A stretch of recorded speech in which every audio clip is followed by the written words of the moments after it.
Hi friends, ഏവർക്കും കുഞ്ചൂസ് കിച്ചണിലേക്ക് സ്വാഗതം. എല്ലാവർക്കും സുഖമെന്ന് കരുതുന്നു. ഇന്നത്തെ നമ്മുടെ റെസിപ്പി ചിക്കൻ മന്തിയാണ്. അപ്പം നമുക്ക് റെസ്റ്റോറൻറ്റിലൊക്കെ കിട്ടുന്ന അതേ ടേസ്റ്റിൽ നമുക്ക് മന്തി നമ്മുടെ വീട്ടിലും തയ്യാറാക്കാം. അപ്പം നമുക്ക് വീഡിയോയിലേക്ക് പോകാം. വീഡിയോയിലേക്ക് പോകുന്നതിന് മുമ്പായിട്ട് എൻ്റെ ചാനൽ ആദ്യമായിട്ട് കാണുന്നവരുണ്ടെങ്കിൽ പ്ലീസ് എല്ലാവരും ഒന്ന് സബ്സ്ക്രൈബ് ചെയ്യണം, എന്നെ ഒന്ന് സപ്പോർട്ട് ചെയ്യണം. അപ്പം നമുക്കിനി ഡീറ്റെയിൽ ആയിട്ട് വീഡിയോയിലേക്ക് പോകാം. അപ്പം നമ്മൾ അതിനായിട്ടൊരു ചിക്കൻ എടുത്തിട്ടുണ്ട്. അത്യാവശ്യം വലിപ്പമുള്ള ഒരു കഷ്ണമായിട്ടാണ് എടുത്തിരിക്കുന്നത്. ഞാനൊരു കോഴി ഒരു 8 പീസാക്കി എടുത്തിട്ടുണ്ട്. അപ്പോൾ അതിലേക്ക് ഞാനിങ്ങനെ ഓരോ കട്ടൊക്കെ ചെയ്തിട്ടുണ്ട്. അല്ലെങ്കിൽ നിങ്ങൾക്ക് ഫോർക്ക് വെച്ചിട്ട് കുത്തി കഴിഞ്ഞാലും ഇതിലേക്ക് മസാലയൊക്കെ പിടിച്ച് നല്ലൊരു ടേസ്റ്റ് കിട്ടും.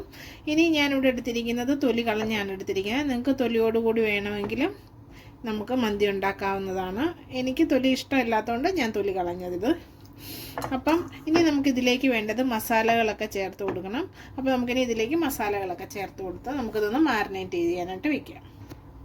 അപ്പം നമുക്ക് ഇതിലേക്ക് മഞ്ഞൾപ്പൊടി ഒരു 1/4 ടീസ്പൂണ് ചേർത്ത് കൊടുക്കാം.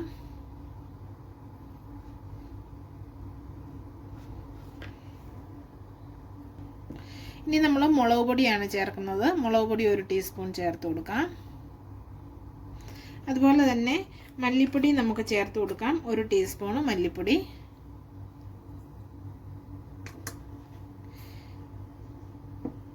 ഇനി ഒരു 1/4 ടീസ്പൂൺ കുരുമുളക് പൊടിച്ചതുകൂടി ചേർത്ത് കൊടുക്കാം.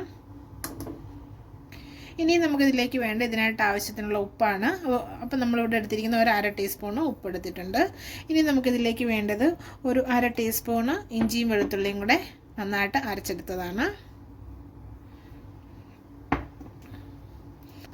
ഇനി ഞാൻ എടുത്തിരിക്കുന്ന 2 മാഗിയുടെ ചിക്കൻ സ്റ്റോക്സ് ആണ്. ഞാൻ ഇങ്ങനെ വരുന്നതിനകത്ത് 2 ക്യൂബ് ഉണ്ട് ഇതുപോലെ. അത് ഞാൻ എടുത്തിട്ടുണ്ട്. ഇത് ഉപ്പ് ചേരാത്തതാണ്. ഉപ്പ് ചേർന്നാണെങ്കിൽ വിത്ത് സാൾട്ട് എന്ന് എഴുതിയിട്ടുണ്ടാകും. അതുകൂടി നമുക്കിതിലേക്ക് ചേർത്ത് കൊടുക്കാം. ഇതിങ്ങനെ ചേർത്ത് കഴിയുമ്പോഴത്തേനും നമ്മുടെ ചിക്കന് നല്ലൊരു ടേസ്റ്റാണ്. ഇത് അത്യാവശ്യമാണ് മന്തിക്കകത്ത്. നിങ്ങൾ മറന്നു പോകാതെ ഇത് ചേർത്തേക്കണം. ഇനി നമ്മൾ ഇതിലേക്ക് ചേർക്കുന്നത് ഒരു ലേശം ഫുഡ് കളറാണ്. അപ്പം നമ്മൾ ഇത് ചേർത്ത് കഴിയുമ്പോൾ നമ്മുടെ ആ മന്തിക്ക് നല്ലൊരു കളറൊക്കെ കിട്ടുന്നത്. കളർ ചേർക്കാതെ എടുത്ത് കഴിയുമ്പോഴത്തേനും അതൊരു കാണാനൊരു നല്ലൊരു ലുക്കൊന്നും കാണത്തില്ല. ഒരു ലേശം നമ്മൾ ഇതിലേക്ക് ചേർത്ത് കൊടുക്കുകയാണ്. അപ്പം നമ്മൾ ചേർത്തത് ഓറഞ്ച് റെഡ് കളറാണ് നമ്മൾ ചേർത്ത് കൊടുത്തിരിക്കുന്നത്. അപ്പോൾ ഇനി ഇതെല്ലാം കൂടെ കൂട്ടി നമുക്ക് നന്നായിട്ടൊന്ന് മിക്സ് ചെയ്യാം. അപ്പം നമ്മളുടെ ചിക്കനയിൽ ഞാൻ മസാലയെല്ലാം നന്നായിട്ട് തേച്ച് പിടിപ്പിച്ചിട്ടുണ്ട്. ഇനി നമുക്കിതൊന്ന് മസാലയൊക്കെ ഒന്ന് പിടിക്കുന്നതിന് വേണ്ടിയിട്ട് ഒരു അരമണിക്കൂർ നമുക്ക് മാറ്റി വയ്ക്കാം. അടുത്തായിട്ട് നമുക്ക് റൈസാണ് റെഡിയാക്കേണ്ടത്. അതിനായിട്ട് ഞാൻ സെല്ല ബസ്മതി റൈസ് ഞാനിവിടെ എടുത്തിരിക്കുന്നത്. ഒരു അരമണിക്കൂർ ഞാൻ വെള്ളത്തിൽ കുതിർത്ത് എടുത്തതാണ്. അപ്പോൾ നമുക്ക് അതിലേക്ക് വെള്ളം ചേർത്ത് കൊടുത്ത് നമുക്കിതൊന്ന് വേവിച്ചെടുക്കാം.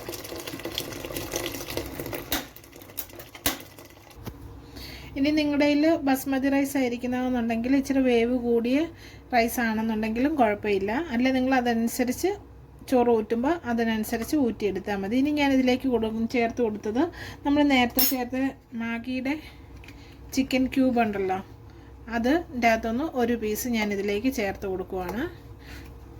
ആ കൂട്ടത്തിൽ ഞാൻ ഇവിടെ ഒരു ഉണക്ക നാരങ്ങ എടുത്തിട്ടുണ്ട്. ആ നാരങ്ങയോട് ഇതിലേക്ക് ചേർത്ത് കൊടുത്തു.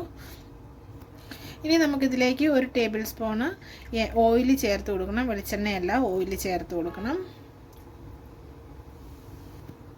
ഇനി നമ്മുടെ റൈസ് ഒന്ന് തിളച്ച് വരുന്നുണ്ട് വരെ നമുക്ക് വെയിറ്റ് ചെയ്യാം. അപ്പം നമ്മുടെ ചോറ് തേണ്ട തിളച്ചിട്ടുണ്ട്. അപ്പോൾ നമുക്ക് ഈ സമയത്ത് ഒരു 3/4 ടീസ്പൂണ് ഉപ്പ് കൂടി ഇതിലേക്ക് ചേർത്ത് കൊടുക്കാം. അപ്പം നമ്മുടെ ചോറ് റെഡി ആയിട്ടുണ്ട്. നമുക്കിനി ഇതൊന്ന് ഊറ്റിയെടുക്കാം. നമ്മളിനി ചിക്കൻ ഈ പാത്രത്തിലാണ് റെഡിയാക്കുന്നത്. അപ്പോൾ നമുക്ക് ഈ പാത്രത്തിലേക്ക് ചിക്കൻ വേവിക്കുന്നതിന് വേണ്ടിയിട്ട് കുറച്ച് എണ്ണ ചേർത്ത് കൊടുക്കാം. ഒരു 1/2 കപ്പ് എണ്ണയോളം നമുക്ക് ഇതിനായിട്ട് ആവശ്യമുണ്ട്. നമുക്ക് ചിക്കൻ ഇതിലേക്ക് റെഡിയാക്കി എടുക്കുന്നതിന് വേണ്ടിയിട്ട് ഇതിലേക്ക് വെച്ച് കൊടുക്കാം.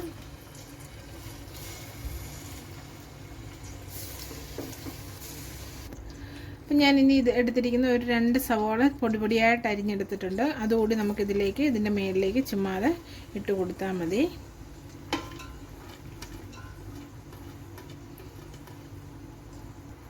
ആ കൂട്ടത്തിൽ ഞാൻ ഒരു ക്യാപ്സിക്കം കൂടി എടുത്തിട്ടുണ്ട്. ഇങ്ങനെ ചെറുതായിട്ട് അരിഞ്ഞെടുത്തിട്ടുണ്ട്. അതുകൂടി നമുക്കിതിലേക്ക് ചേർത്ത് കൊടുക്കാം. ഇനി ഇതൊന്ന് എല്ലാത്തിൻ്റെ മേളിലൊന്ന് നിരത്തി ഒന്ന് നമുക്ക് വെച്ച് കൊടുക്കാം. നമ്മളിതിലേക്ക് ഒരു കുറച്ച് തക്കോലം, 2 കറുവാപ്പട്ട, 3 ബേ ലീഫ്, ഒരു 3 ഏലക്ക, 5 ഗ്രാമ്പു, ഇനി നമ്മൾ ചേർത്ത് കൊടുക്കുന്ന 2 മാഗി ക്യൂബ് കൂടി ഇതിലേക്ക് ചേർത്ത് കൊടുക്കുവാണ്.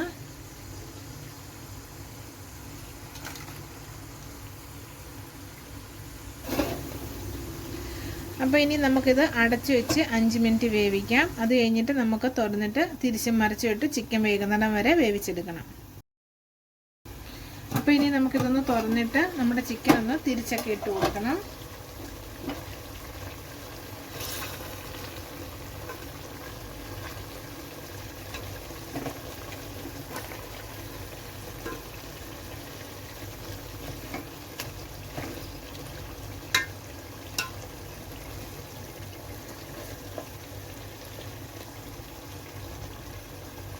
ഇനി നമുക്ക് ഒന്നുകൂടി അടച്ചു വെച്ചിട്ട് ഒരു 5 മിനിറ്റ് കൂടി വേവിക്കാം.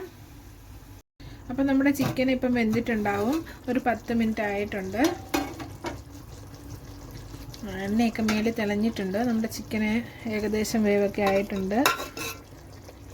അപ്പോൾ നമ്മൾ ചിക്കൻ ഇങ്ങനെ വേകുന്നിടം വരെ നമ്മൾ തിരിച്ചും മറിച്ചും ഇട്ട് കൊടുത്ത് നമ്മളിതൊന്ന് വേവിച്ചെടുക്കണം. അപ്പോൾ നമ്മൾ ഇതുപോലെ ഇങ്ങനെ ഒരു ഗ്രേവി ഉണ്ടാവും. നമ്മുടെ ഈ ഗ്രേവി നമുക്ക് കുറച്ച് കോരിയെടുക്കണം.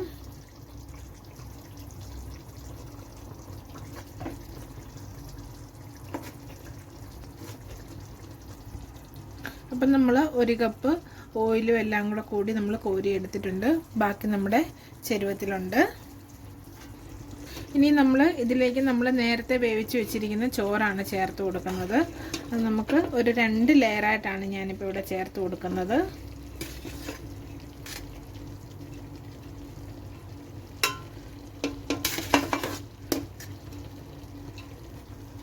ഇനി നമ്മൾ നേരത്തെ എടുത്തു വെച്ച ആ ഗ്രേവി ഉണ്ടല്ലോ, ആ ഗ്രേവി നമുക്ക് ഇതിൻ്റെ മേളിൽ കൂടെ കുറേശ്ശെ ഒന്ന് ചേർത്ത് കൊടുക്കാം. ഇനി നമുക്ക് ബാക്കി റൈസ് ഇതിൻ്റെ മേളിൽ ചേർത്ത് കൊടുക്കാം. ഇനി നമ്മൾ നേരത്തെ എടുത്തു വെച്ചിരുന്ന ആ ഗ്രേവി നമ്മൾ ഇതിനകത്തോട്ട് ചേർത്ത് കൊടുക്കുകയാണ്.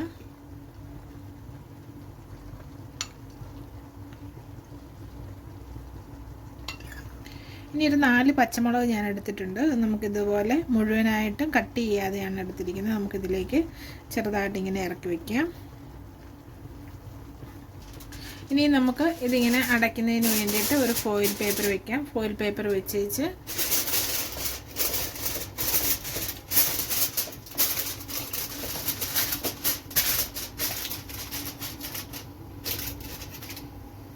ഇനി നമുക്കിതൊരു ലോ ഫ്ലെയിമിൽ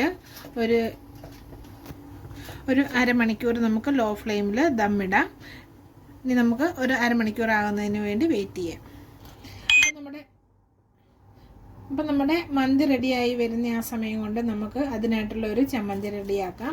അപ്പോൾ ആ ചട്നിക്ക് വേണ്ടിയിട്ട് ഞാൻ എടുത്തിരിക്കുന്നത് ഒരു തക്കാളി എടുത്തിട്ടുണ്ട്, 2 അല്ലി വെളുത്തുള്ളി, 2 പച്ചമുളക്, ഒരു പകുതി സവോള ചെറുതായിട്ട് അരിഞ്ഞെടുത്തിട്ടുണ്ട്. ഇതെല്ലാം കൂടി നമുക്ക് നമ്മുടെ മിക്സിയുടെ ജാറിലേക്ക് ഇട്ട് കൊടുക്കാം.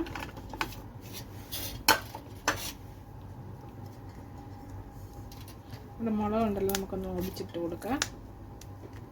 അതുപോലെ തന്നെ കുറച്ച് മല്ലി ഇലയും കൂടി ഞാൻ എടുത്തിട്ടുണ്ട്. അതുകൂടി നമുക്കിതിലേക്ക് ചേർത്ത് കൊടുക്കാം. ഒരു 1/4 ടീസ്പൂണും ഉപ്പ് കൂടി നമുക്കിതിലേക്ക് ചേർത്ത് കൊടുത്ത് നമുക്ക് ഒന്ന് ചെറുതായിട്ടൊന്ന് അരച്ചെടുത്തുകൊണ്ട് വരാം. നമ്മൾ വെള്ളം ഒന്നും ചേർക്കാതാണ് അരച്ചെടുത്തത്. നമ്മളിതുപോലെ അരച്ചെടുത്തിട്ടുണ്ട്. അപ്പോൾ ഇനി നമുക്കിത് സെർവ് ചെയ്യുന്നതിന് വേണ്ടിയിട്ട് ഒരു പ്ലേറ്റിലേക്ക് മാറ്റാം. അപ്പോൾ ഇനി ഇത് നമ്മുടെ മന്തി റെഡിയായി കഴിയുമ്പം നമുക്ക് അതിൻ്റെ കൂടെ കൂട്ടാനായിട്ട് യൂസ് ചെയ്യാവുന്നതാണ്. ഇങ്ങനെ ഈ ചമ്മന്തി ഉണ്ടാക്കി. അപ്പോൾ നമുക്കിനി മന്തി ഒന്ന് റെഡി ആകുന്നതിന് വേണ്ടിയിട്ട് വെയിറ്റ് ചെയ്യാം. അപ്പോൾ ഇപ്പോൾ ഒരു അരമണിക്കൂറായിട്ടുണ്ട്. നമുക്കിനി ഇതൊന്ന് തുറന്ന് നോക്കാം.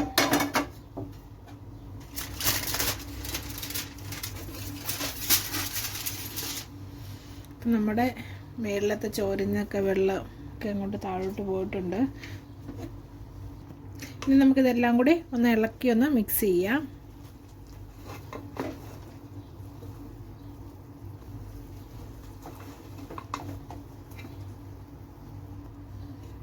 അപ്പം നമ്മുടെ മന്തി ദേണ്ട ഇവിടെ റെഡി ആയിട്ടുണ്ട്. നമുക്ക് സെർവ് ചെയ്യുന്നതിന് പ്ലേറ്റിലേക്ക് മാറ്റാം.